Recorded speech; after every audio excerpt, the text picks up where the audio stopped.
Bueno amigos, en esta ocasión vamos a presentar un video sobre evolución y estructura de sistemas operativos modernos, presentados por Aija Quispe Richard, Alfaro Mendívil César, Quispe Pillaca Guillermo, Guamaní Felices Jimmy, Medina Borobache Josué, Muñoz Guzmán William, Romaní Apesti Héctor. Somos estudiantes de la Universidad San Cristóbal de Bomanga, de la Facultad de Ingeniería de Minas, Geología Civil, de la Escuela de Formación Profesional de Ingeniería de Sistemas. Vamos a definir lo que cosa es un sistema operativo. Por sistema operativo se entiende un conjunto de programas que interactúan entre el usuario y la máquina física. Es decir, que estos programas o estas instrucciones, este software lo que hace es un intermedio, una interfaz, ¿no? Un intermediario entre el usuario y la máquina. Este tipo de sistemas no necesariamente o no solamente encontramos en las máquinas o en los ordenadores o computadoras llamadas, ¿no? También encontramos en la mayoría de los dispositivos electrónicos, como por ejemplo los celulares, microcontroladores, ¿no? Todos los dispositivos electrónicos que tienen o que están construidos en función a base de microprocesadores. Bueno, vamos a hablar de la evolución o la generación de estos sistemas, ¿no? Tenemos la primera generación, la segunda generación y así sucesivamente. Les voy a comentar algo de la primera generación. La característica fundamental de en esta etapa o en esta generación de estos sistemas es que en esta época las computadoras o los ordenadores no tenían sistemas operativos. Estas máquinas trabajaban o estaban construidos en función a tubos al vacío o los bulbos, ¿no? Que los mostramos aquí abajo. Esto era la estructura, la arquitectura de estas máquinas. Así trabajaban en función a estos tubos al vacío, llamados así, ¿no? Las computadoras operaban por medio de tableros enchufables. Bueno, se conectaba a todos ellos y mientras estos operaban, bueno, el trabajo que operaba esperaban pues, hasta que termine, ¿no? Este trabajo pues, a través de esta arquitectura. Los programas de lenguaje máquina manejaban tarjetas perforadas. O sea, los programas que desarrollaban a mano, obviamente, en aquella vez los programadores lo quemaban o lo llevaban a las tarjetas perforadas y estas tarjetas perforadas eran insertadas en esta arquitectura. Es así que aquí estas máquinas trabajaban a través de las tarjetas perforadas, ¿no? Las instrucciones eran codificadas a mano, que es lo que dijimos anteriormente. La segunda generación de los sistemas operativos está basado en sistemas compartidos con multiprogramación que consistían en usar varios procesadores en un solo sistema. Aquí aparece, digamos, una necesidad de subsanar el precio, costo, el tiempo para poder ir avanzando un poco, de que, bueno, pues el hecho de usar unas máquinas de estas características generaba más costo, más gasto, ¿no? Se disipaba mucha energía, eran máquinas muy grandes, ¿no? Así que viene la necesidad de mejorar, de superar esta dificultad. Con esta necesidad aparece lo que es la multiprogramación. Los principios de multiprocesamiento aparecen en esta etapa y, bueno, esto van a ser más desarrolladas en la tercera y en la cuarta generación. La característica fundamental también está en el elemento de transistor, el cual ha desarrollado bastante lo que son los sistemas operativos y también asimismo el hardware, que ha significado ahorro de energía y mucho más avance en lo que son los lenguajes de programación y entre otras, ¿no? Soy el estudiante Guamaní Feliz Jimmy, que voy a tratar el tema, lo que es la tercera generación. Muy brevemente, la tercera generación se divide en dos grandes grupos, lo que es la multiprogramación y el tiempo compartido. Ya, ¿qué es la multiprogramación en sí? Se denomina multiprogramación a la técnica que permite que dos o más procesos ocupen la misma unidad de memoria principal y que sean ejecutados al mismo tiempo en la unidad central de proceso. Para un mejor entendimiento de lo que es multiprogramación, vamos a explicar el siguiente ejemplo, donde P1, P2 y P3 representan programas que residen en la memoria principal y los rectángulos representan si el recurso está siendo utilizado. Para este ejemplo, P1, P2 y P3 representan si el programa ocupa en el CPU. Como vemos, los controladores son amarillo y el azul. Ya bueno, ¿en qué consiste? Como vemos que al principio se ejecuta P1. Cuando inicia la operación de entrada y salida, que puede ser el escáner o la impresora,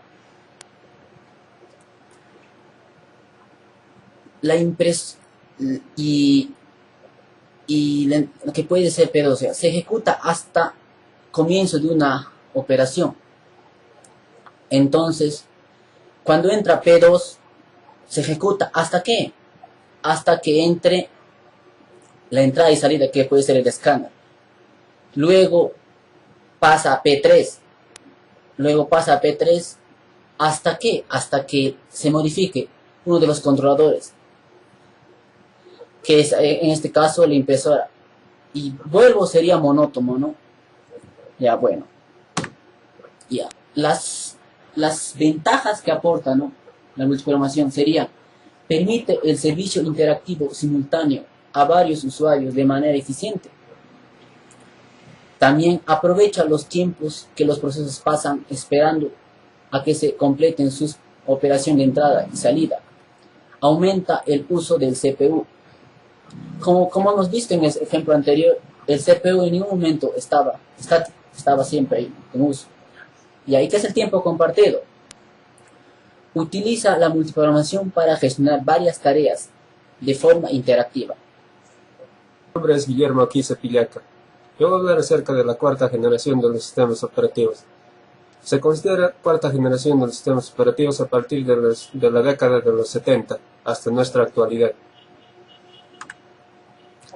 En 1974, dada la aparición del primer CPU de 8 bits, el Intel 8080, la empresa Intel encarga la escritura de un sistema operativo, la CPM, el programa de control de microcomputadora, a uno de sus colaboradores, a Gary Kindle.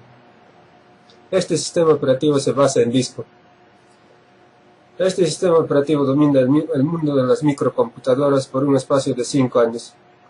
En 1980, con la introducción de la PC por IBM, IBM requiere de un software, por lo cual contacta con Bill Gates. Bill Gates, aquella vez estudiante,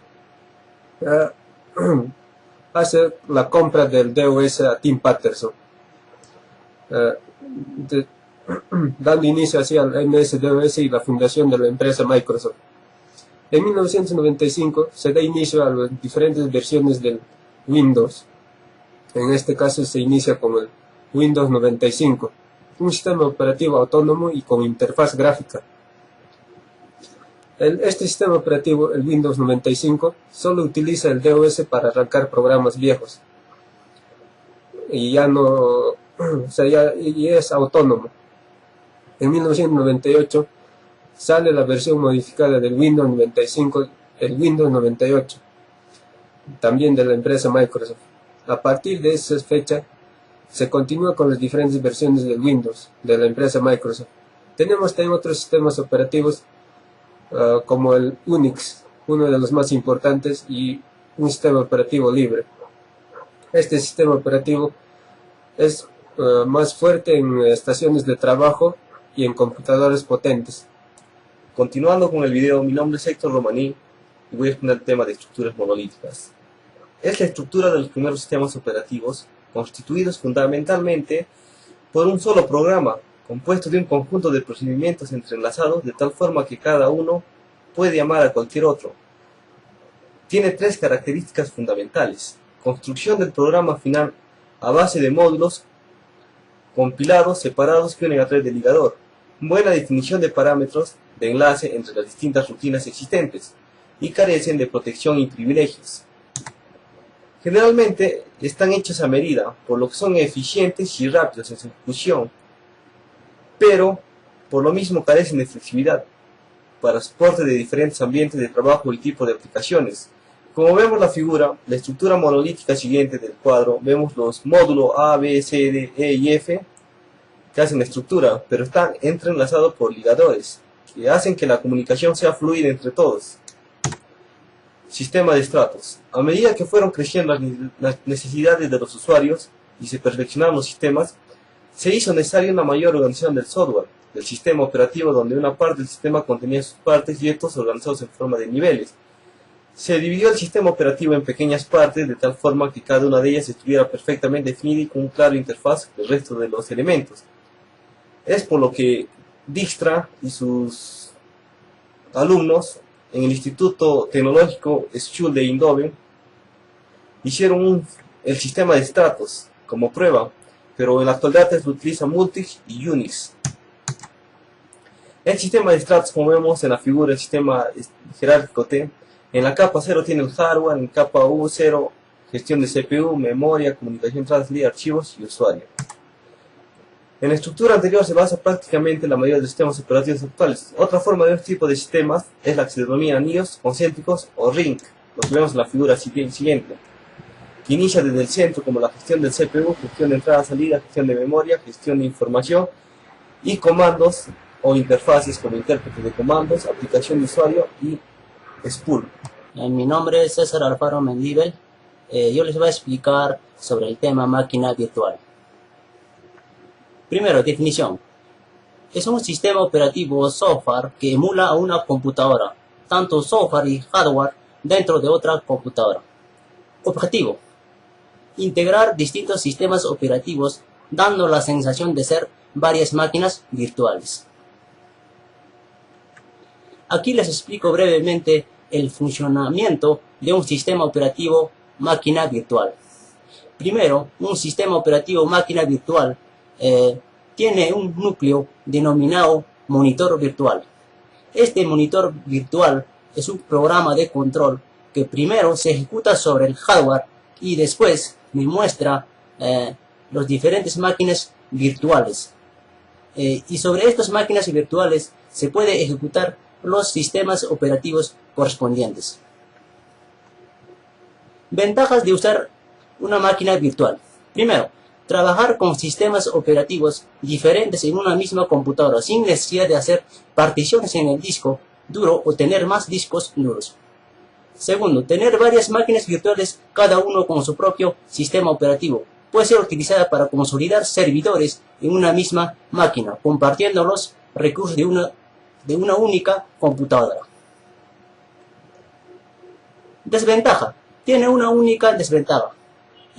Genera mucho consumo de recursos, pues esta emula una computadora casi en su totalidad. Bueno, mi nombre es Josué Medina Huarhuachi. El tema que voy a tomar es sistemas monolíticos y sistemas operativos servidor-cliente. Como ya mencionado anteriormente, los sistemas monolíticos pues son sistemas de antaño, ¿no? Que por cierto sus características principales eran monotareas, monousuarios y un interfaz monocromático. Tales como ellos es los sistemas DOS, sistemas Unix y superiores a ellos, ¿no? En base a los mencionados. Por cierto, una característica principal de los sistemas monolíticos es que era un sistema que no tenía una estructura clara y muy bien definida, ¿no? Todos sus componentes se concentraban integrados en un único programa, es decir, que era muy equivalente a un programa, ¿está bien? Que ejecutaba en un único espacio de direcciones en RAM. En este tipo de sistemas, todas las funciones que ofrece el sistema operativo se ejecutaba en un modo núcleo. Quería decir que más era el trabajo en el modo núcleo que en el modo usuario. Ojo que el modo, en este caso software, es el modo usuario y el modo o kernel es el modo núcleo. ¿Está bien? Y el procesamiento de datos era en forma lineal. Significaba que es un monotarea. Para terminar una tarea, ejecutar otra, tenía que terminar la primera para continuar con la segunda. ¿Está bien? Un claro ejemplo es DOS, ¿cierto?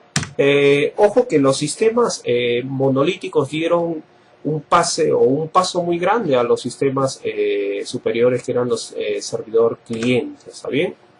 Si bien es cierto, tenemos un gráfico para hacer la diferencia.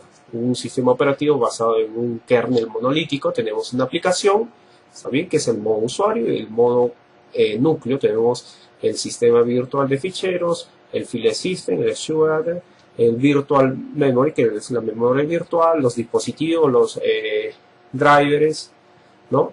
los puertos y tenemos el hardware neto. En cambio, esto sería un microkernel que vamos a explicar a continuación, que es un sistema operativo servidor cliente. En la actualidad lo utilizan la mayoría de sistemas operativos, tanto como Windows, los sistemas Macintosh, Linux, etc., ¿no? Cliente-servidor.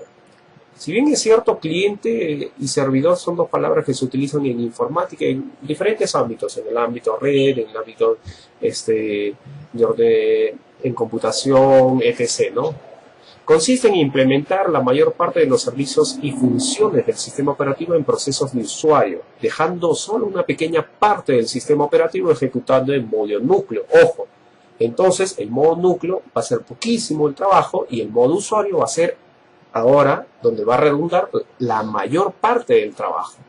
A esta parte se le denomina el micronúcleo, ya que el núcleo es reducido, y a los procesos que se ejecutan el resto de funciones se le denomina servidores, que radica estamos hablando en el área de usuarios. Una tendencia de los sistemas operativos modernos es la de trasladar el código a capas superiores, ojo, trabajando por capas, y eliminar la mayor parte posible del sistema operativo para mantener un núcleo mínimo y de tal manera ser más rápido y efectivo para las diferentes tareas que ha de ejecutar. El punto de vista usual es el implantar la mayoría de las funciones del sistema operativo como procesos de usuario, ¿no? y etc. Para solicitar un servicio como la lectura de un bloque de cierto fichero, quiere decir un archivo, un programa, un archivo de texto, etc. Un proceso de usuario, denominado por el caso proceso cliente, envía una solicitud a un proceso servidor que realiza el trabajo y devuelve la respuesta. Tenemos los gráficos acá. Por ejemplo, tenemos un cliente, puede ser una aplicación, un proceso que quiere buscar de repente un archivo. Obviamente atraviesa por el núcleo lo deriva a un gestor servidor, ¿no? Y este mismo brinda o satisface la necesidad de este proceso, ¿no? Amigos, soy William Muñoz y yo les voy a hablar sobre un sistema operativo orientado a objetos. Para los 90, el paradigma de la programación orientada a objetos cobra auge, así como el manejo de objetos desde los sistemas operativos. ¿Qué es un sistema operativo orientado a objetos? Es un conjunto de objetos colaborando entre sí y estos objetos existentes son guardados en una base de datos. Algunos sistemas operativos orientados a objetos tenemos el Java OS, JNOT y el NextStep. ¿Qué es el Java OS? El Java OS es un sistema operativo discontinuado desde el 2006 que utiliza la máquina virtual Java como componente fundamental. Fue desarrollado por Sun Microsystems y a diferencia de Windows, Mac OS, Unix y similares, los cuales están escritos en el lenguaje C, Java OS está escrito en Java. ¿Qué es el JNOT? El JNOT es un sistema operativo totalmente hecho en Java, a excepción de una mínima cantidad de código assembler. El objeto o el objetivo consiste en desarrollar un sistema operativo para uso personal en que cualquier aplicación pueda correr de manera rápida y segura. ¿Qué es el NextStep? El NextStep, el Next es la empresa de Steve Jobs, que sentó las bases de Mac OS, el sistema operativo Mac OS. El sistema NextStep fue iniciado originalmente a mediados de los 80, pero la primera versión, el 1.0, fue lanzado en 1989, después de pruebas que empezaron en 1986. La última versión, el 3.3, se liberó a principios de 1995. Las principales innovaciones de este sistema operativo es que introduce el código C y la programación orientada a objetos, ¿no? Lo que facilitaba enormemente la labor de desarrollar aplicaciones en este entorno, simplificando muchas tareas del programador. Y como les decía anteriormente, el pionero de este sistema operativo es Steve Jobs. Él nace en San Francisco, California, el 24 de febrero de 1955 y muere el 5 de octubre de 2011. ¿Dónde podemos encontrar los sistemas operativos en la vida real en estos momentos? En los iPhones, celulares, CPUs, cámaras y una infinidad de aparatos electrónicos producto de la tecnología. Bueno amigos, eso es todo y espero que esta exposición les haya servido.